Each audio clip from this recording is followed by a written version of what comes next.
Breaking news. Drugs కేసులో అడ్డంగా book అయిన ఎంపీ పుట్టా మహేష్ మాత్రం తనకేం తెలియదని బుకాయిస్తున్నారు. స్నేహితులు ఇచ్చిన డిన్నర్ పార్టీకి హాజరయ్యేందుకు మాత్రమే ఫామ్ హౌస్ కు వెళ్లానని, అంతే తప్ప డ్రగ్స్ లాంటివి ఏం తీసుకోలేదని చెప్తున్నారు. ఇప్పటికే పార్టీ హైకమాండ్ దీనిపై సీరియస్ అయింది. పార్టీ కార్యకలాపాలకు 5 రోజులు దూరంగా ఉండాలని చెప్పింది.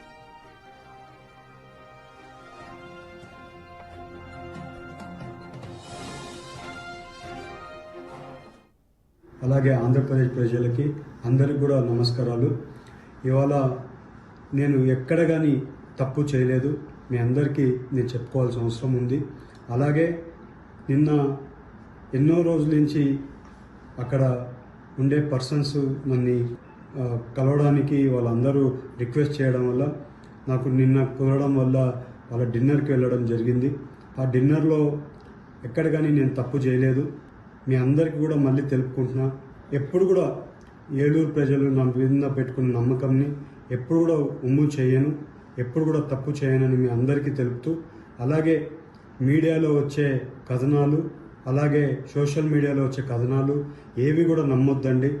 ఎప్పుడు కూడా నేను నిజాలే చెప్తాను, అబద్ధాలు చెప్పనని మీ అందరికీ తెలుపుకుంటూ ఏలూరు ప్రజలకి అలాగే. అయితే పోలీసులు మాత్రం బ్లడ్ శాంపిల్స్ లో మాత్రం మహేష్ కు కొకైన్ పాజిటివ్ వచ్చింది. పట్టుబడ్డ రాత్రి చేసిన యూరిన్ టెస్ట్ లో నెగిటివ్ రాక అనుమానం వచ్చి నిన్న ఉదయం మరోసారి బ్లడ్ టెస్ట్ చేశారు పోలీసులు. దీంతో పుట్టా మహేష్ డ్రగ్స్ తీసుకున్న విషయం బయటపడింది. నీళ్లు ఎక్కువగా తాగడం వల్ల టెస్ట్ లో నెగిటివ్ వచ్చిందని తప్పించుకునేందుకు టెస్టింగ్ ను ట్యాంపరింగ్ చేసేందుకు ఇలా చేసి ఉండొచ్చు అన్నారు eagle SP Giridhar. Urine test చేయడం జరిగింది.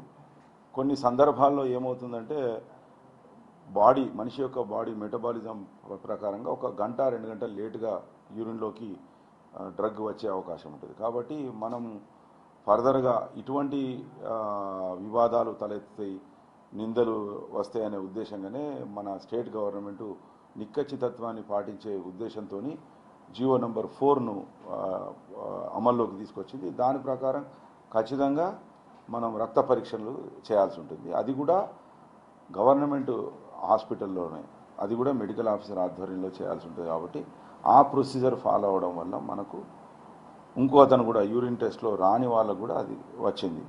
ఫస్ట్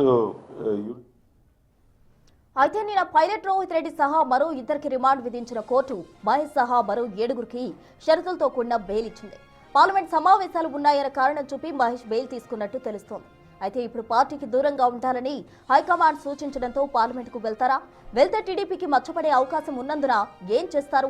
బెయిల్ తీసుకుని పార్లమెంట్కు వెళ్లకపోతే మరి పోలీసులు, కోర్టు ఎలాంటి యాక్షన్ తీసుకుంటారనేది ప్రశ్నార్థకంగా మారింది.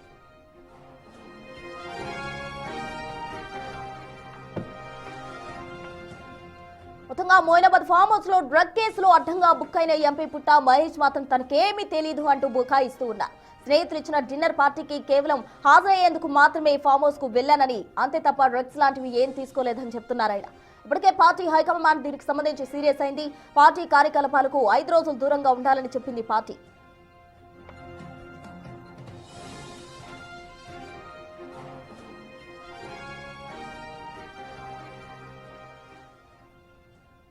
ఇదే అంశానికి సంబంధించి పూర్తి డీటెయిల్స్ మా ప్రతినిధి శివ అందిస్తారు. శివ, చెప్పండి, మొత్తంగా పుట్టా మహేష్ కుమార్ యాదవ్ కు సంబంధించి బ్లడ్ శాంపిల్స్ లో ఆయనకు మొదట యూరిన్ టెస్ట్ లో నెగిటివ్ వచ్చింది, ఆ తర్వాత బ్లడ్ టెస్ట్ లో పాజిటివ్ వచ్చింది. అయితే అది బహుశా తప్పై ఉండొచ్చు అన్న విధంగా కూడా తను తప్పు చేయలేదన్నట్టు బుకాయించే ప్రయత్నం చేస్తున్నారు. మొదట పార్టీ నుండి సపోర్ట్ ఉంటుందని ఆశించినప్పటికీ కూడా క్రమశిక్షణ పరంగా పార్టీ చర్యలు తీసుకుంటున్న నేపథ్యంలో అతను షాక్ కి గురైన పరిస్థితి.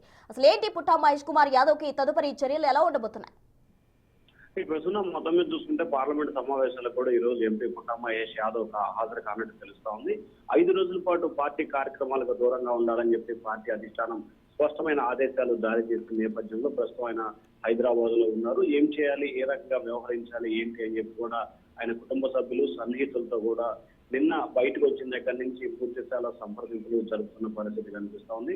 పుట్టా మహేష్ యాదవ్ తండ్రి సుధాకర్ యాదవ్ తో పాటు ఆయన మామకు సంబంధించిన మాజీ ఆర్థిక శాఖ మంత్రి యనమల రామకృష్ణుడు, అలాగే తెలంగాణకు సంబంధించిన కొంతమంది బీఆర్ఎస్ కీలకమైన నేతలతో కూడా సంప్రదింపులు జరుపుతున్నట్టు తెలుస్తా ఉంది. ఈ కేసు నుంచి ఎలా బయటపడాలి అనే దానికి సంబంధించి కూడా పూర్తి స్థాయిలో తర్జన భర్జన పడుతున్న పరిస్థితి కనిపిస్తా ఉంది. కనీ విని ఎనుగని రీతిలో డ్యామేజ్ జరిగింది. సో ఈ డ్యామేజ్ ని ఏ రకంగా కంట్రోల్ చేయాలి అనే దానిపై విస్తృతంగా ఎంపీ చర్చలు జరుపుతున్నట్టు తెలుస్తా ఉంది. అయితే పార్టీ షోకాజ్ నోటీస్ ఇచ్చిన నేపథ్యంలో ఏ రకంగా స్పందించాలి? ఇప్పటికే ఆయన మీడియాకి సంబంధించి కావచ్చు, పోలీసులు కావచ్చు, మొదటి రోజు అంటే మొన్న అర్ధరాత్రి సమయంలో టెస్ట్ లో నెగిటివ్ రావడం, నిన్న ఉదయం మళ్ళీ రెండోసారి టెస్ట్ చేసినప్పుడు పాజిటివ్ రావడం పరిస్థితి కనిపించింది. అయితే మొదటిసారి టెస్ట్ చేసే సమయంలో పూర్తి స్థాయిలో డ్రగ్స్ కు అలవాటు ఉన్న వాళ్ళు టెస్ట్ చేసే ముందు ఏ రకంగా వ్యవహరించాలి, నీళ్లు తాగటం, అలాగే దానికి సంబంధించిన విరుగుడు ప్రయత్నాలు కొంతమంది చేస్తారు. సో మహేష్ యాదవ్ కూడా అటువంటి ప్రయత్నాలే చేశాడనే అనుమానాన్ని పోలీసులు అయితే వ్యక్తం చేస్తున్న పరిస్థితి కనిపిస్తోంది. సో ఈ నేపథ్యంలోనే మొదట నెగిటివ్, ఆ తర్వాత పాజిటివ్ రావటం, అలాగే తాను ఏ తప్పు చేయలేదని చెప్పి నిన్న రాత్రి ఒక వీడియో విడుదల చేయడం, కానీ మీడియాకి సంబంధించి కావచ్చు, అలాగే తెలుగుదేశం పార్టీ కేంద్ర నాయకత్వానికి అలాగే అధిష్టానానికి సంబంధించి కూడా డ్రగ్స్ సంబంధించిన వ్యవహారం అంటే మొన్న జరిగిన పార్టీలో కొత్త మహేష్ యాదవ్ పాల్గొన్నట్టు పూర్తి స్థాయిలో ఆధారాలను తెలుగుదేశం పార్టీ కార్యాలయం సేకరించింది. సో ఈ నేపథ్యంలోనే ఆయనపై చర్యలు తీసుకోవాలనేది పార్టీ ఆలోచనగా కనిపిస్తాం. దానిలో భాగంగానే మొదటగా 5 రోజుల పాటు పార్టీ కార్యక్రమాలకు దూరంగా ఉండాలని చెప్పి హెచ్చరికలు జారీ చేశారు, షోకాజ్ నోటీస్ జారీ చేశారు. మరొక వైపు 5 రోజుల్లో పూర్తి స్థాయిలో వివరణ ఇవ్వాలని చెప్పి కూడా షోకాజ్ నోటీస్ లో పేర్కొన్న పరిస్థితి కనిపిస్తా ఉంది.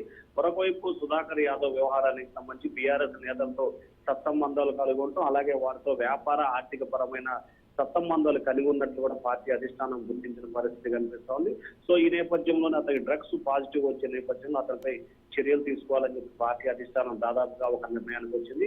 మరొక వైపు పుట్టా మహేష్ యాదవ్ వ్యవహారానికి సంబంధించి కూడా ఆంధ్రప్రదేశ్ లో ఉన్న ప్రతిపక్ష పార్టీ వైసీపీ చాలా అడ్వాంటేజ్ గా తీసుకొని నిన్న మొత్తం కూడా దాదాపుగా 10 నుంచి 15 మంది వైఎస్ఆర్సీపీ నేతలు మీడియా సమావేశం పెట్టి సీఎం చంద్రబాబుని, మంత్రి లోకేష్ పై తీవ్ర స్థాయిలో విమర్శల వర్షాన్ని గుర్తించారు. ప్రస్తుతం రైట్ శివ, థ్యాంక్ యూ.